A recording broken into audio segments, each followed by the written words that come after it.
So I'm on the beaches here of Nicaragua, filming some amazing waves, capturing some beautiful surfing, and in this video, I'm gonna walk you through everything that you need to know about how to film surfing. Let's dive in. The truth is, there's nothing like old friends. 'Cause you can't make old friends. So like any other outdoor sport, capturing surfing definitely comes with its challenges. But in this video, I'm gonna walk you through everything that you need to know in order to face those challenges and capture some amazing, beautiful surf footage. All right, before we dive into the technical aspects of filming from the water housing or filming from the shore, I wanna outline a bit of the strategies that are implemented when filming surfing, regardless of where you are and how you're doing it. Filming surfing, like filming any other sport, comes with its challenges. However, something that I think is really important when you're capturing surfing is capturing a wide variety of angles and a wide variety of shots. This applies to every single aspect of outdoor filmmaking, but I think it's important in surfing as well because it's so easy to get caught up in only wanting the GoPro shot or only filming from the shore. But if you're trying to make a surf edit or a surf film, having a wide variety of angles can really help your edit and bring it to the next level. If you're making a documentary about surfing, this becomes especially more important because you're trying to communicate the story of what an athlete or a surfer is going through. And as the surf filmmaker, your job is to communicate that story. If you're making a surf edit, your story may be a little more simplified, just showing great clip after great clip, but how cool to show your athlete in a wide variety of scenarios. If you're in the water with the water housing, that edit will be a lot more immersive than if you only shot from the shore. However, if you only shoot from the water housing, then you may miss capturing some of the scale of these waves that the surfers are riding. All right, now that we've talked about the overall strategies, let's dive into the specifics of filming from the water housing. Okay, so one of the most important parts about filming from the water is making sure you have the proper gear to do so. I like to bring 3 things when I go filming from the water. 1, obviously the camera, 2, the water housing, and 3, flippers. The first is the camera. Obviously the camera is important when you're filming surfing, but what type of camera also matters. I like to have a camera that has 3 things. The first, good battery life. You could be out there for a while and having to swim all the way in just to change your battery can be kind of a hassle. So I look for a camera with good battery life. Also look for a camera with good stabilization. There's a lot of movement happening when you're in the water. You can do your best to keep things stable, but ultimately, if you have a camera that can help balance your shots and keep things nice and fluid, that's a big perk and something I look for when filming from the water with my cameras. The third thing I look for in a camera is good slow motion. Slow motion capabilities can really emphasize the specific movements that these surfers are going through when they're in the ocean. Like I've talked about before, variety is important, so having not every shot be in slow motion, but having the option to slow things down to showcase what these surfers are doing in the water is a really cool and beneficial aspect to have in your camera.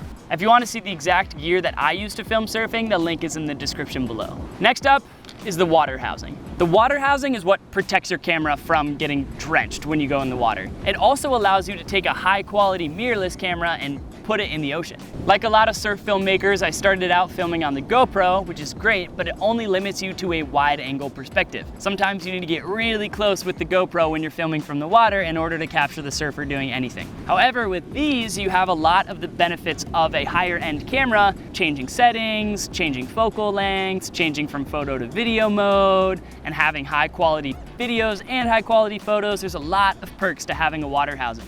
When it comes to what to look for in a water housing, there are a few key aspects to look for. The first is make sure it's compatible with your camera. A lot of these buttons on the back will line up with the buttons on your camera, meaning that you have control of your camera when you're in the water. So if I put a Canon R5, for example, inside of this Sony a7S III designed water housing, that means I wouldn't have any control over the buttons that are on the back.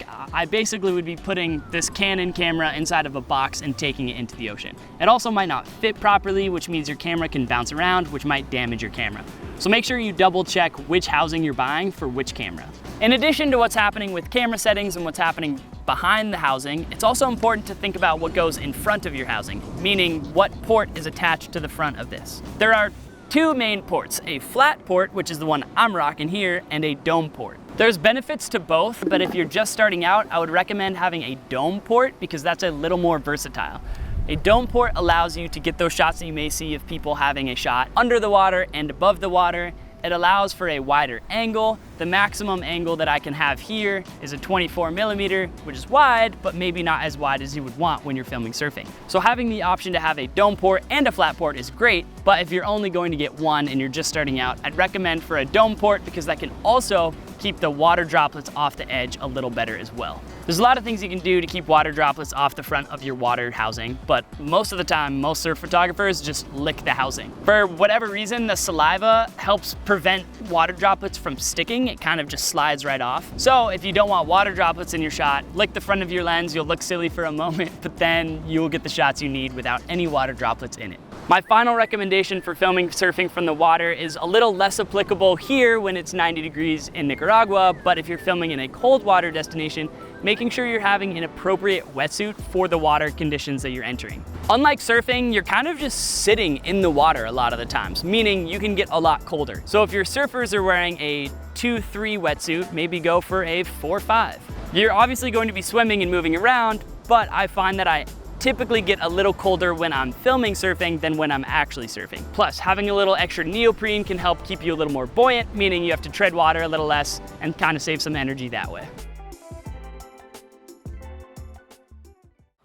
When you're out there, there's a lot of things going on. You're trying to swim, you're trying to get in the correct position of where the wave is gonna break so you can get the perfect shot, you're trying to deal with camera settings, balancing your white balance and exposure. There's a lot happening. But the final thing I will say to add into that list of all the things you have going on that will make a huge difference is collaborate with the surfer that you're trying to film. If you're able to have a conversation beforehand on what the goals of that session are for that specific athlete, you might want to be in a different place. For instance, if they're trying to pull big airs, you might want to be farther inside so you can make sure you're capturing that air. However, if they're trying to emphasize their maneuverability and their cutbacks, you might want to be a little farther out. If you want to emphasize the drop-in for the lifestyle of big wave surfing, you might want to be closer to the takeoff. So making sure you're collaborating with the surfer and ensuring you're capturing exactly what you want to capture and what they want captured is an important part of the process as well. The best shots that you can get are wide angle and close up. So if you can get in the right position in a wide angle lens with a surf fin coming right next to you, that is the gold standard in surf filmmaking. So by collaborating with your athlete and knowing where you can be and what their skill level is and what the waves are doing, being able to read the ocean can help ensure that you get that perfect shot. As far as when during the day you can plan these sessions, there's sort of two rules of thumb I like to follow. One, when are the waves good? And two, when is the light good? Depending on the swell and the tides, those answers could be different. Ideally, all the best waves happen right at sunrise or right at sunset when the light is beautiful, but sometimes that's not the case. So something that I like to do when I'm planning my surf films is making sure that I'm having a healthy variety of both. When creating a surf film, and again, it depends what kind of surf film, there is sort of a balance between performance and aesthetic. If you look at some of the greatest surf films, they have a very healthy balance of both. The high performance maneuvers are shot beautifully, so it captures both the amazing aesthetic of surfing as well as the high performance. However, sometimes conditions don't line up that way. Sometimes you're shooting in the bright midday sun and your athlete is feeling great and ready at 11 a.m., which the lighting may not be the best, but their performance might be the best. By going out at sunrise or sunset, you may not get a lot of the benefits of the high performance surfing, depending on the swell and the tides again, but you might capture a visually aesthetic image that can contribute to the lifestyle of surfing that you're trying to capture. So I'd encourage you to try both. Make sure you're capturing the right swell, the right tides, the right waves for the best surfing possible, as well as going out and trying some stuff at sunrise and sunset. You'll notice that at sunrise and sunset, you might be having to change camera settings a little more to keep the exposure because light's changing a lot, but I think it's worth it to really capture the lifestyle and the visual aesthetic that is surfing in the ocean. All right, now that we've talked about filming from the ocean, now we're gonna talk about what it's like to film surfing from land. When you're filming surfing from land, there's a few things to keep in mind. The first, and most importantly, a tripod. This allows you to keep your shots steady while you're panning and moving to follow the surfer on the wave. The second most important thing is having a telephoto lens. When you have a zoomed in lens, anything above 200 millimeters I find is ideal. This allows you to capture the details of the surfer on the wave. You'll notice if you start on a wide angle lens that you won't be able to capture the surfers very well. If you zoom all the way in to your maximum focal length, you'll be a lot closer and a lot better positioned to film the surfer and what they're doing on the wave. When it comes to filming surfing on the land, I like to remember three things. The first A good tripod. Having a tripod with a fluid head, meaning you can pan and tilt smoothly, is a huge benefit to filming surfing. If you've tried to film with a janky tripod and it doesn't pan and tilt smoothly, it's going to be a really frustrating experience when you're trying to follow the surfer as they move large distances across the ocean. If you're unable to pan smoothly, it's going to be kind of frustrating. So making sure you have a good tripod with a good fluid head. The second thing I ensure I have is a long lens. Something that zooms more than 200 millimeters is ideal, or if you're filming a wave that's closer to the ocean, you can kind of get away sometimes with less than that, but ideally as close as you can be zoomed in to film these surfers is better. If you've tried filming surfing from the shore with the wide angle lens, you learn pretty quickly that it's just not gonna work. So zooming that all the way in, getting the maximum focal length that you can, will really help your surf filmmaking. The last thing is making sure you're comfortable. If you're out in the hot sun, making sure you have some sort of shade and snacks and water. If you're filming in the cold, make sure you have appropriate layers. Sometimes you might even have a chair. All of this can ensure you're healthy, you're comfortable, you're feeling okay, and can stay out there for a long time. You definitely don't want a situation where your surfer is still going and you were ill prepared, so you have to head in and you miss those final shots of the session. Another way to create a visually interesting shot from the shore is having a foreground element that you can pass through when you're panning. Some trees or some people or some boats in the foreground that can showcase a little bit of what's happening on the beach in addition to what's happening in the water. All great visuals have a foreground, a midground, and a background. This provides depth to your image. If you're only filming a surfer from the water and there's no depth, sometimes it can look flat or uninteresting. So if you're able to add some foreground, midground, and background elements, that can make the shot just a little more visually interesting. My final tip when it comes to filming surfing from the shore is to elevate yourself. Put yourself on higher ground.